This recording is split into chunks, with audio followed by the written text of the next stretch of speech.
J'aimais beaucoup mes cheveux quand même. Et je me disais, waouh, franchement, cette maladie est vraiment en train de me métamorphoser. Et Ariel, comme d'habitude, il me dit, avec ou sans cheveux, t'es belle, avec ou sans cheveux, je te préfère. Et puis voilà. Mais après, j'ai pas menti. Hein. T'as vu, ils ont tous dit ça. Ils ont tous dit pareil. Oui. Salut Brut. Je suis Sréjean Ariel, alias Ariel Chenet, artiste ivoirien. Je suis Nadi Assabé, actrice comédienne, animatrice télé et créatrice de contenu.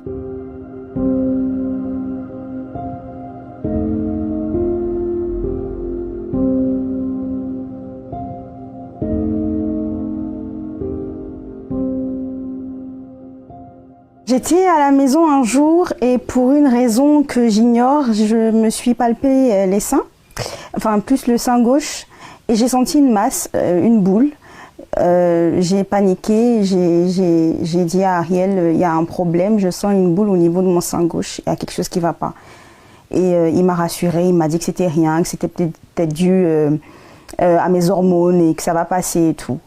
Et moi, personnellement, j'étais pas très sereine. J'ai fait appel à mon médecin et il m'a dit de faire des examens plus poussés pour savoir de quoi il s'agissait. Je vous avoue que j'ai pas vite fait les examens. Voilà, je me suis dit non, ça pouvait pas être le cancer et tout, même s'il y a une petite voix qui sonnait dans ma tête en me disant ah, c'est peut-être ça et tout. Mais j'ai été négligente malheureusement, j'ai laissé le temps passer jusqu'à ce que j'ai une douleur au niveau de ma cuisse. Je pouvais pas imaginer non plus que c'était dû au sein. Et c'est à ce stade-là que j'ai commencé effectivement à faire des examens plus poussés. Et on a procédé à une biopsie qui a déterminé la nature de la masse. Et voilà, le résultat est tombé, c'était un cancer de sein. Au départ, j'étais dans le déni. Je me disais que ça ne pouvait pas m'arriver. Je me disais que c'était un rêve, c'était un cauchemar. Et tout de suite, la réalité me rattrape. Et je me suis dit, waouh, je ne sais pas ce qui m'attend, mais je sens que ça sera infernal. Et j'étais pas du tout bien. Et bien évidemment, Ariel, comme à son habitude, il m'a rassurée, il m'a dit qu'il serait là, de ne pas m'apitoyer sur ça et qu'on va y arriver ensemble. Le choc est tellement violent que je me calme devant le docteur. Lui-même, je lui dis à lui, parce que quand il était venu m'annoncer, il n'avait pas les mots. Il cherchait en même temps à m'annoncer, il cherchait les mots pour me consoler.